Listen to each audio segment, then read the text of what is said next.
Good afternoon. My name is Melissa Slaymaker, and I am the South African country director for Women in Tech. Those of you who do not know Women in Tech yet, we are a global non-for-profit organization with over 25 chapters globally. And our mission is to help empower 5 million women and girls by 2030. Women in Tech is a great organization to join if you're passionate about diversity and if you want to create or be part of this movement and global network. And every month we are planning on doing a fireside chat with some inspirational ladies around the globe to highlight their stories and to inspire other women to achieve great things. Today I'm joined by Suzanne Morel, who is the country manager for Mastercard. Suzanne oversees the performance, strategic direction, and brand development of this global payments technology company. Her role includes finding new ways to scale and to innovate technology services in partnership with Mastercard's customers, banks, fintechs, and merchants around the world, creating a world beyond cash. Prior to this role, Ms. Morel had a position of Senior Vice President for Technology Value Management based in New York City. She also served as the Chief of Staff to CEO AJ Banga in New York and even headed public policy in Canada. Ms. Morel holds an honors degree in business and political science, a master's degree in political science from Carleton University, and an MBA from Queen's University, which she completed at the University of Peking in China. Suzanne speaks both French and English fluently as first languages, and she serves as an advisory board member of Women in Tech South Africa, where she contributes with her passion around inspiring youth and entrepreneurs. Let me introduce you to, there we go. Let me introduce you to Suzanne. Hi, Suzanne. Good afternoon. How are you doing today? I'm good, thank you. So, Suzanne, today we're here to really focus around the topic of how to put women at the center and women by design. Obviously, working in a career with, the great, career that you had. Talk us a little bit through your journey and how you, came to where you are today. If you can give us a little bit of a story of your journey. Sure, no, I'd be happy to, Melissa, and thank you for asking me this. It's always a little bit humbling when you're asked to talk about yourself, right, and talk about your journey. But as you've pointed out, I think probably the short story is I grew up in Canada in a small rural community. I think I took an interest in sort of the international very early on, which probably wouldn't have been an obvious. I was it was a small sort of agricultural community. But my parents, I had a love of learning and reading very early, and they always encouraged it. And interestingly, they had a subscription to National Geographic. And I used to love thumbing through it and looking through and learning about the world. And so, very early in my life, I decided that I wanted to be a diplomat. And I can tell you that certainly came as a surprise when I went in to see my guidance counselor, because I think that was the first she'd ever heard anybody ask her about how you could become a diplomat or become an ambassador and represent Canada. But the truth is that the fact that I think my parents encouraged that, despite it being worlds away from anything that they knew, and certainly I was exposed to at that time, led me to going to school where I got the opportunity to study at the graduate level in international trade. It gave me a chance to carry my diplomatic passport as an international trade negotiator for the government of Canada. And I did that with a lot of pride. So it was wonderful. But I think it's also, you think of me going through working in an investment fund, finding myself at Mastercard, starting in my home country of Canada, but then in New York and now here in South Africa, representing Mastercard. So in many ways, I think the seed was planted very early, and it's all led me to this moment. That's amazing. And I think what I found so inspiring from your story, and I think what's important to share, is that you don't necessarily start off your career as a woman in technology or woman in IT, or you don't even think about that necessarily, at the beginning of your career, but then it just kind of, you immerse yourself within the organization or within the environment that you're in. And you just really, become a leader without even knowing that you're a leader sometimes. So that's really interesting. In terms of your, going back to your childhood, were there any role models or anyone that you particularly looked up to when you were growing up as a little girl? Yeah, absolutely. The women in my family, there's nothing, without a doubt. My mother, my aunt, my grandmother, they grew up in a very remote part of Canada, and there was just given the time, it was very limited opportunity, both from an educational perspective and from economic security. But they worked very hard, and I think have this just really fierce determination and this quiet presence. And I think they just very focused on wanting to make things better, right, for others. And I think through their encouragement and their confidence. So it was interesting that much like, my experience of growing up in a very tiny community, in much the same way, I mean, they had not been exposed to as much, again, just by limited circumstances, but having this ability to have this tremendous confidence, right, to be able to push themselves in their respective ways, but at the same time to be able to do that for others. And they certainly did it for me.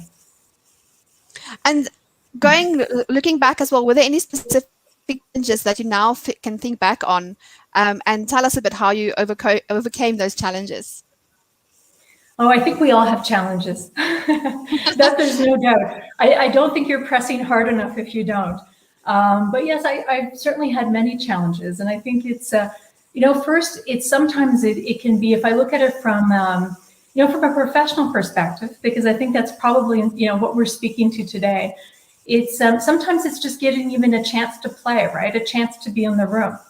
And it's figuring out how to overcome that. How do you get the opportunity to tell your story so that you get this opportunity to kind of tackle that role that you want, work on that project that you want. And I think I've been somebody who always I like complex problems. I drive to results. I care a lot about adding value. And so when I spot one of those opportunities, it's figuring out, okay, how can I make sure I get a chance to do that? I mean, one of the ways I sort of tackled that, I think, was just through education. I mean, I remember doing an interview at one point, and the person who was interviewing me asked, they said, wow, you've got 3 university degrees, why? And it was almost like an initial reaction. And in my mind, I thought, because I had to. And I don't want to in any way discount, I benefited tremendously on a personal and a professional level in really being able to invest in those education degrees. But at the same time, it was because I knew it was undeniable that then you had to at least give me a look, right? And give me the benefit of a chance, because you earn sort of that credibility. I mean, when I worked at an investment fund, I was working there in a different capacity, but I would find myself sitting with some of the investment teams. It's a little harder to deny me because I had the same degree that they had and I'd gone to the same school. I think, probably another part is that you sort of start to realize too that even though you earn that chance and you get the benefit of kind of an opportunity, it's then what do you do with it? And that once you're given the chance, it's actually just the beginning. And I've often had to step into, roles by choice where I've looked to tackle some pretty big problems, but then you have to learn on your feet. I mean, you referenced in my introduction that my last role, I was working in the technology, right, operations and technology area of our company. Yes, yeah. And when I was offered this role, it was just this tremendous opportunity, right? And in essence, the role was to create the first map of Mastercard's technology assets. And I recognized the value of it because, I mean, we're actually reorganizing our company and rethinking the way that we create product as a result of that work. But I'm not a technologist. So you step into a room and I'm sitting with people who have engineering degrees, years of experience working on our network. They're using terminology that I don't know. And so it's a great lesson in terms of how you flex that muscle. And I think part of it is rather than coming from a place of, okay, hey, I'm at the table and you have to actually earn it. And it's how do I went and I bought a book on domain-driven design. I learned all the terminology. I spent a lot of time with people, but that's how you roll up your sleeves and you kind of earn your place rather than thinking that it's just a given. And I think it's also how you bring people along because I went into it because I was excited because it ignited a spark, but you also have to get people to follow you, right, to come with you. And you do that often by just earning that credibility.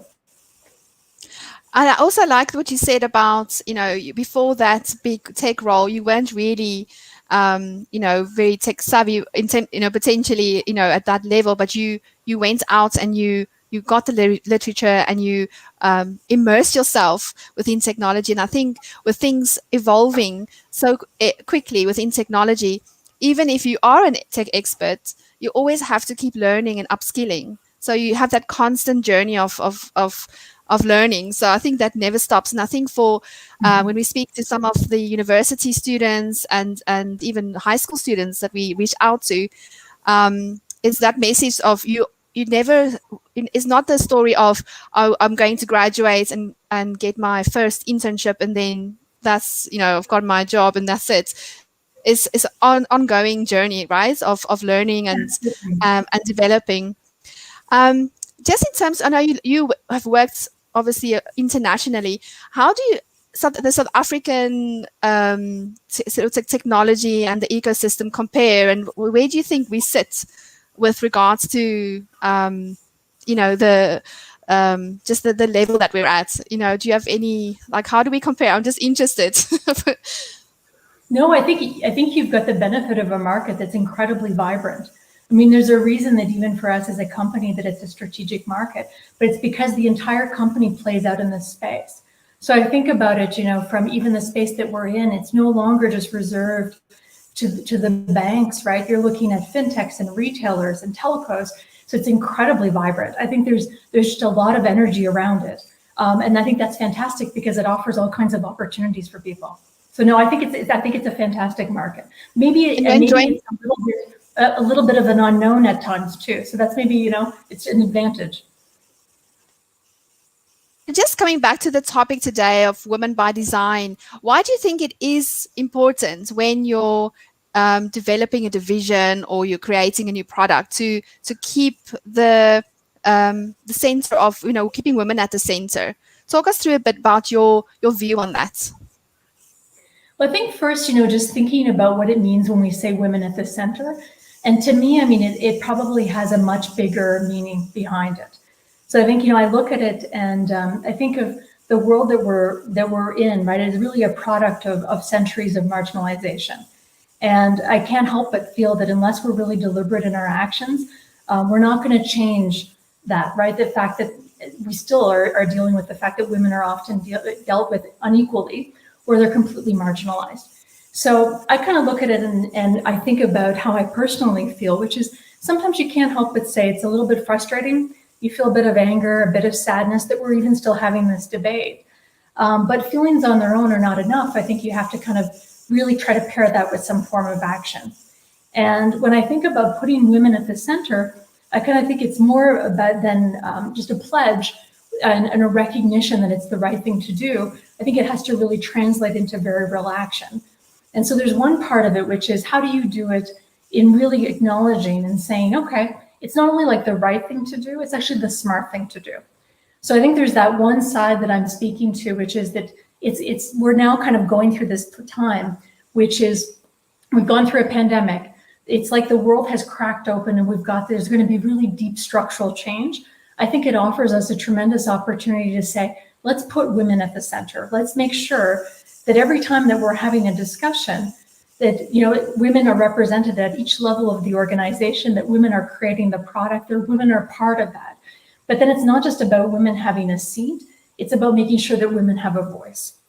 And I think when we think about why it makes so much sense from a business perspective, I mean, part of it, we even think about it, women are largely the consumers. Women are making the buying decisions. So why wouldn't you be putting women at the center, not just from the purchase end, but also the ones that are actually creating it?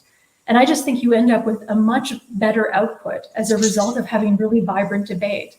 So when you bring those different voices around a table and really reflect true diversity, you don't have the same blind spots. And so if you think about it even from a company perspective, that's actually how you protect against risk, right? Is making sure that you've pressure tested everything. So to me, it just makes perfect sense on a whole host of levels. And when we're talking about the fourth industrial revolution, obviously fifth industrial revolution, how do you think we are at the moment equipped to have a diverse future when you're looking at what skills are needed and where we are at now with, at the current status quo. What is your opinion on what can be done more to make sure that we have a diverse future? I think there's a number of things that we can do, and probably part of it is for us to think about it as leaders. So what are the things that we can be doing as leaders, like ourselves, right? How do we embody that and really do that by being examples? I think part is what can we be doing with our teams, and how are we then encouraging that behavior that will actually ensure that we have workforces that are prepared. And I think there's also the side, which is when you're thinking about those future workforces, so the people that you're mentoring, that you're guiding, that you're preparing kind of those early on, right? Things like we do with Girls for Tech. How do you make sure that you're planting those seeds really early so that people are prepared? And I think there's a few things in my mind, which is, one is going to sound like it seems almost the obvious, but I don't know that I always see it embodied, which is just an acknowledgement that technology is absolutely a part of everything. And it doesn't reside in only one part of a company. It is the underpinning of everything. I don't think it matters if you are in a multinational or if you're running a dry cleaning business. Technology is just, we're moving towards that digital future. And I think there has to be that recognition. But I say that also because I think the next part is that we have to embody it and embrace it in a really deliberate way. I think if you acknowledge that it's for everyone, then you also make a commitment, which is and this is the point you were making before, Melissa, which is around how do you kind of stretch your mind? How do you make sure that no matter where you sit and what your expertise is, that you develop knowledge, that you understand what AI is, what robotics are, right? Blockchain, that you can actually get your head around it, because it's really important no matter where you sit, because it's actually shaping the world that we're in. And so I think that part of it, and making that distinction between expertise and knowledge. So expertise is, you're sitting as an engineer and that's a very specific, right? We've all got an expertise, but we can all develop the knowledge. And I think the last piece is the recognition that knowledge isn't static. And that's also what you were speaking to, is I think knowing that you're going to have to constantly be stretching your mind, but then encouraging, right, teams and others to do the same thing, which is how do you make sure that you're always current, that you've developed and flexed that kind of critical muscle, right, the critical thinking muscle.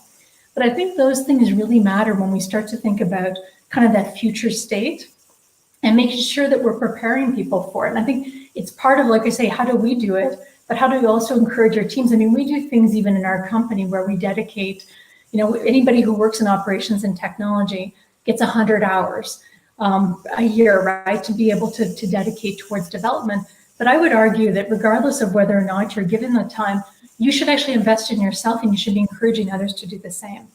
And I think the last thing that I would say is that while I'm spending a lot of time talking about knowledge and making sure that you really understand the space, I think there's the other side too, which is, we often use the term soft skills, but, and it's not one that I particularly like, because I think it somehow minimizes the importance of it. But I think when we think about preparing people, you have to really talk about, well, what does it mean to work cross-functionally, to be nimble, to be able to really be critical in your thinking? I think those things matter tremendously.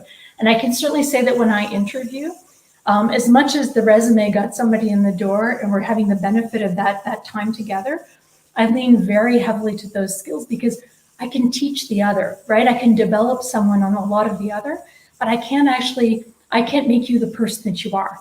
And so that ability to be able to flex some of those softer skills is really, really important. Definitely. No, I really agree with you. And I think when you talk about the soft skills side, what I like about that is we're actually running this course at the moment with the University of the Western Cape, where we're teaching those kind of skills to students.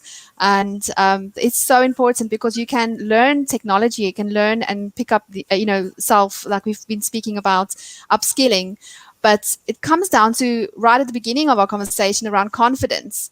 It's having the confidence and knowing how to come across in the correct way. And it's a whole culture thing, right? So it's a big problem still, I think, for people entering the workforce is, you could have the best degrees, but if you don't have the right, what we call soft skills or culture fit, it's always, it can actually hinder you in getting that job. So it's not something to be underestimated, for sure.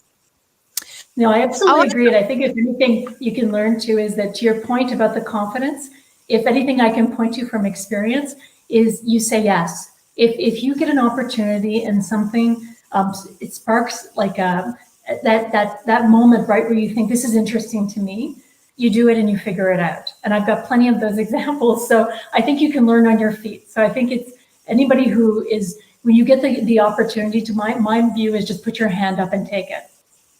Definitely. And that's also part of the reason we started doing these fireside chats, was to give, the younger youth and people who want to aspire to become a country director one day, is to be able to, like, you can't be what you can't see, right? So that's the kind of method, the thinking behind it is having this chat with you today and showing that actually, through hard work and through, really going for it, anyone can reach their goals and their dreams.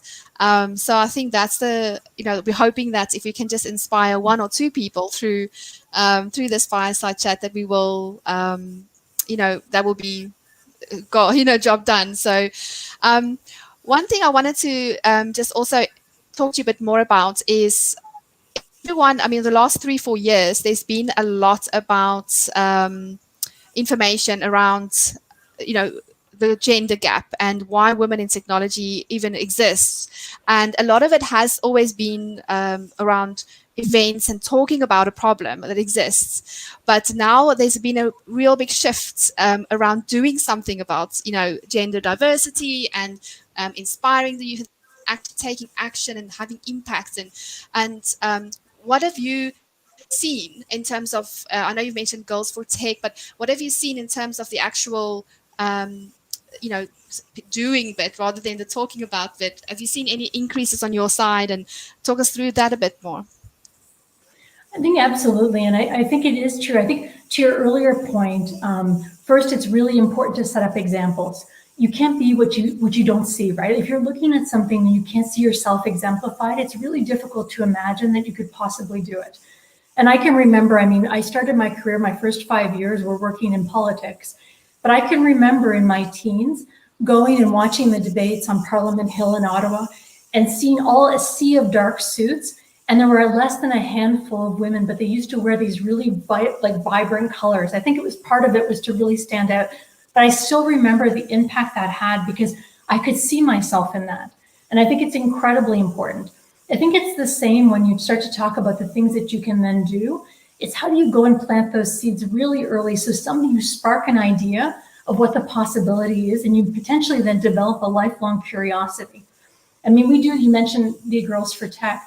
It's a great example because we go into schools, right, and spend a half day. It's all volunteer-led with our employees, but it's, girls between the ages of 8 and 12, and we walk them through all kinds of just talking about all the different careers. But even if it's not that, it's just sparking that curiosity, getting them to pay attention, recognizing how important it's going to be and how critical it's going to be, right, when they start to enter the workforce, to really continue to pay attention to this, right, to develop, to my earlier point, that knowledge. But I think that does have tremendous impact. And I think there's something about, I know even in the company, it was interesting going into my previous role because, stepping into it and doing it without that, like I said, not being a technologist, it is gratifying when you have others that come to see you and say, I'd actually like to do that too. I never thought that I'd be able to step in because, I'm not an engineer. I don't have that computer science background. But watching you go in and do it makes me think that maybe I could add value and do something too. And I think that's absolutely true. Definitely. And if you had to give yourself a quote, or not a quote, advice, I was going to ask you about a quote later. If you had to give yourself advice to your younger self, what is the one bit of advice that you wish that someone had given you? It's a tough one. Yeah, it is a bit tough. I would probably say it's advice that I've stuck to. So maybe I'll turn it around and say that it's to never stop taking the leaps of faith. I think sometimes we have those moments of hesitation. It's those moments that sometimes hold us back a little bit, right? Because you naturally question yourself and say, okay, this is exciting to me, but am I going to be able to do it? Am I going to be able to pull it off? And my view is you do it. You just take the leap. And honestly, you always land on your feet. Even if the outcome hasn't been what I thought it was going to be, even if sometimes, I mean, there are definitely hurts and disappointments along the way, honestly, the learning is just so tremendous. And I think that sometimes, sometimes you have to remind yourself of it, because we all face it, right? But I think it would be just that, is to continue taking the leaps. I love that as well. And I think you can use that in your personal life as well as in your career. Mm-hmm. So that's definitely great advice. Coming back to the quote, do you have a favorite quote? And why is it your favorite quote, if you have one? I do. I have a few. I have, I have one that I certainly follow when it comes to just from a leadership perspective. But if I have enough time, I will actually share the other one, because I think it has a good story when we think about what we're actually speaking about, right? Which is, how do we encourage women and give them the benefit, right?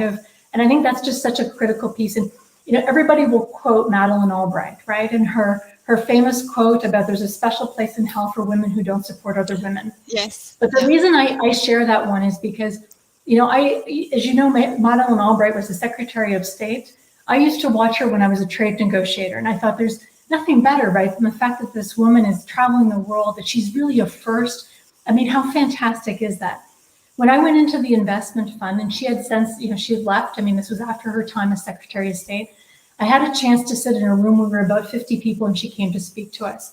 And I just thought it was just so fantastic. So I took, I wrote her this note thanking her, sent it off, and never thought anything of it.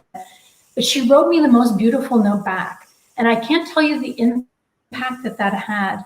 The fact that you see this woman who's out there on the public stage, right?